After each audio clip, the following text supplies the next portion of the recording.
Hi guys, আপনারা সকলে কেমন আছেন? আশা করছি সবাই ভালো আছেন। আর এখানে দেখুন আমি কি করছি, এখানে পাস্তা বানানোর রেডি করছি। আর এখানে পাস্তাগুলো আমি সিদ্ধ করে নিয়েছি, ভালো করে সিদ্ধ করে জলগুলো ছেঁকে নিয়েছি।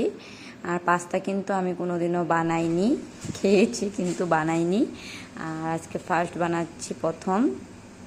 আমার ছেলেটা বায়না করছিল মা পাস্তা খাবো, তার জন্য আমি পাস্তা ইউটিউব থেকে দেখে বানাচ্ছি। কেমন হবে তাও আমি জানি না। আর এখানে সব সবজিগুলো আমি পাস্তার যা যা দরকার ইউটিউব থেকে যা যা দেখেছি সেগুলো কেটে নিয়েছি।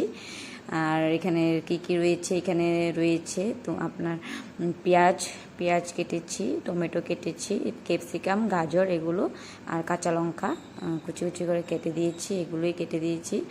আর অল্প পেস্ট করে দিয়েছি টমেটো আর রসুন, রসুন পেস্ট করে দিয়েছি। ইউটিউবে আমি এরকমই দেখেছি এটাতে আদাও দেয়, কিন্তু আমি আদাটা স্কিপ করেছি, আদাটা দিইনি।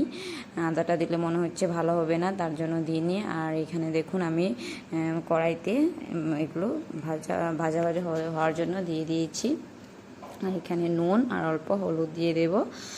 আর এখানে আমি কিন্তু পাস্তা কোনোদিনও বানাইনি, আজকে ফার্স্ট বানাচ্ছি।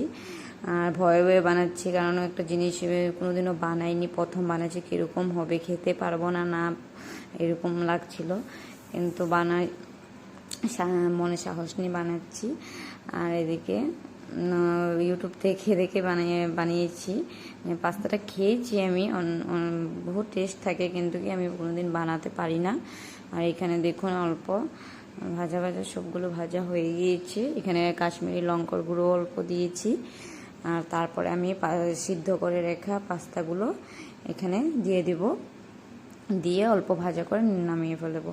আর এখানে দেখুন সিদ্ধ করা পাস্তাটা এখানে দিয়ে দিয়েছি। আর দিয়ে আমি অল্প নেড়ে চেড়ে নামিয়ে নেব। এটাতে কিন্তু কেচাপ টমেটোর সসটা ওটা দিতে হয়, কিন্তু ওটা ছিল না ঘরে, এটা দিতে পারলাম না, তার জন্যই ভাবছিলাম যে এত একটা ভালো হবে না, ওটা ছিল না। যে ঘরে যা যা ছিল ওটা দিয়েই বানিয়েছি। কীরকম হবে খেতে এটাও জানি না। এই দেখুন, দেখতে তো খুব ভালো লাগছিল, খুব সুন্দর লাগছিল, কিন্তু কীরকম হয়েছে ওটা জানি না। আর আমার ছেলে পাশে দাঁড়িয়ে আছে, বলছে মা আমি পাস্তা কোনোদিনও বানাওনি, ইউটিউব থেকে দেখে দেখে বানাচ্ছ তো, খুব টেস্টি হবে খেতে, এরকম বলছিল। আর দেখুন এই যে হয়ে গিয়েছে। আর এখন আমি নামিয়ে নেবো। আজকের জন্য এতটুকুই। আপনার ভালো লাগলে লাইক কমেন্ট শেয়ার করবেন।